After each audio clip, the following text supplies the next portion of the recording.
আসসালামু আলাইকুম। তো সবাই কেমন আছেন? প্রত্যেকেরই জীবনে দৈনন্দিন কিছু কাজ থাকে। তো আমারও প্রতিদিন সকালে একটি কাজ করতে হয় দৈনন্দিনভাবে। তো আজকে আমি আপনাদের ভিডিওর মাধ্যমে তুলে ধরবো। তো সকালবেলায় আমি গাছে পানি দেই, তার পরবর্তীতে নাস্তার জন্য রেডি হয়ে পড়ি। নাস্তা মূলত আমি বাঙালি দোকান থেকে নিয়ে আসি। আজকের সকালে মেনুতে একটি পরোটা ও একটি আন্ডা কারি নিয়ে আসছিলাম। তো মোটামুটি ভালোই থাকে, যদিও একটু তেল বেশি থাকে যার ফলে শারীরিক ক্ষতি হওয়ার সম্ভাবনা থাকে। তো আমি তেল খাই না, সবসময় তেল ফেলে দেই। যেহেতু এই দেশে অতিরিক্ত তেল ব্যবহার করা হয়, বিশেষ করে আমাদের বাংলাদেশি হোটেলগুলোতে। তো আমি তেল মোটেও খাই না। তো আজকের নাস্তাটা মোটামুটি ভালোই ছিল। আলুর তরকারি, যাকে আন্ডা কারি বলা হয়। আমরা সবসময় এটাকে ডিমের তরকারি বলে থাকি। তো আলহামদুলিল্লাহ আমার নাস্তাটা মোটামুটি ভালো ছিল, সুস্বাদু, খেতে তৃপ্তি পেয়ে একটি পরোটা খেলে হয়ে যায়, বেশি খেতে হয় না। একটি পরোটা হলেই মোটামুটি সকালবেলার নাস্তা হয়ে যায়। ডিমটি অত্যন্ত সুস্বাদু ইয়াম্মি ছিল, মোটামুটি ভালো ছিল। তো আমার নাস্তা খাওয়া শেষ। এখন একটু আমি বিশ্রাম করব। বিশ্রাম করে কিছুক্ষণ বিশ্রাম করার পর পুনরায় আবার কাজে চলে যেতে হবে, রান্না করতে হবে। অনেক কাজ বাকি থাকে প্রতিদিন। দৈনন্দিন কাজ করতে হয়। জীবন মানেই বেদনা। আহা! কত কাজ! কাজে ছুটে আর এখন আমি মোটর ছেড়েছিলাম, তো পানির লাইনটা অবশ্যই বন্ধ করতে হবে। কিছুক্ষণ আগে যখন আমি খাওয়ার আগে প্রতিদিন পানির লাইন ছেড়ে তারপর খাবার খাই। তো আমি এখন মোটামুটি পানিটি হয়ে গেছে। এরপর সেচ কাজের পানি হওয়ার পরে আমি মোটরটি বন্ধ করে দিব। আমি আমার স্টোর রুমে যাব। যাওয়ার পর মোটরের লাইনটি বন্ধ করে দেব। দেওয়ার পর তারপর আবার অন্য কাজ করতে হবে। তার আগে আমার বিড়াল টুডুস কোথায় আছে তাকে একটু দেখে নেই। সে কি করছে? সে তার পেটে বাচ্চা সম্ভবত কয়েকদিনের ভিতরে প্রসব করবে। Doodles, come here. তো বিড়ালটির পেট অনেক বড় হয়ে গেছে। বেশি দিন নেই, হয়তো কয়েকদিনের ভিতরেই প্রসব করবে। বিড়ালটি অত্যন্ত ভালো এবং ভদ্র, নম্রভদ্র টাইপের বিড়াল।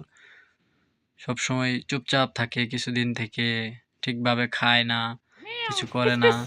আর এই যে ছোট বাচ্চা কিউটি, এর নাম, একে আমি সবসময় কিউটি বলে ডাকি। তো খাওয়ার জন্য খুব ছটফট করছে, মনে হয় ক্ষুধা লেগেছে, তাকে কিছু খাবার দিতে হবে অবশ্যই। দেখুন কেমন ভাবে পাগলের মতো ছটফট করছে ক্ষুধার জ্বালায়। এদেরকে আমি দেখা ছাড়া আর কেউ নেই। আসো আসো, আমি তোমাকে দুধ দিব, ওকে একটু দুধ খেতে দিব। দেখুন পাগলের মতো দুধ খাচ্ছে বেচারা। বেচার দুধ খাওয়ার দেখে সত্যি আফসোস লাগে। আমি যতক্ষণ পর্যন্ত কাজ সেরে না আসি তখন আমি মোটর লাইনটা আগে বন্ধ করে দিই। মনে ছিল না, সবসময় বলে যাই সব কিছুতেই। তো বিড়ালের খাওয়া দাওয়া শেষ হয়তো এখন। তা আমারও দুপুরের খাওয়া দাওয়ার জন্য বন্দোবস্ত করতে হবে, রান্না করতে হবে, কত কাজ থাকে। দরজার তালাটি আমি লক লাগিয়ে দিলাম। এখন আমার রান্না বান্নার উদ্দেশ্যে যেতে হবে। পানিও মোটামুটি হয়ে গেছে এইদিকে। তো এখন আমার রান্না করার উদ্দেশ্যে যেতে হবে। আজকের মেনুতে তেমন কিছু থাকবে না, খুবই সাধারণ সামান্য একটি খাবার থাকবে, কেননা আমি দুপুরে আবার অন্য কাজে চলে যাব। তো প্রতিদিনই কাজ করতে হয়, কাজ ছাড়া তো আর ভাত নাই। কিন্তু ভাত ভাত তো খেতেই হবে, কিছু করার নেই। মনে হয় দুনিয়ার সবচাইতে নোংরা রান্নাঘর হচ্ছে আমারটাই। আমার রান্নাঘর, পুরুষ মানুষের রান্নাঘরটা মূলত এরকমই হয় যে কোনোভাবে খাওয়া দাওয়া রান্না বান্না হলেই চলে, আর কিছু করতে হয় না। বা সাফ সাফাই এইসব বিষয়ে অতটা মনোযোগী থাকার সময় নেই, কাজ করতে হয়। তো আমি ভাত বসিয়ে দিয়েছি হিটারে। এটি মূলত ইলেকট্রিক চুলা। তো এইবার আমার মেনু কি হয় সেটি আপনাদের দেখাবো। মাত্র একটি একটি বেগুন, এটিকে আমি মূলত বেগুনের বড়া ভাজি করব। তো এটি একসময় আমাদের গ্রাম অঞ্চলের খুবই সুস্বাদু খাবার, এখনো মানুষ খায়।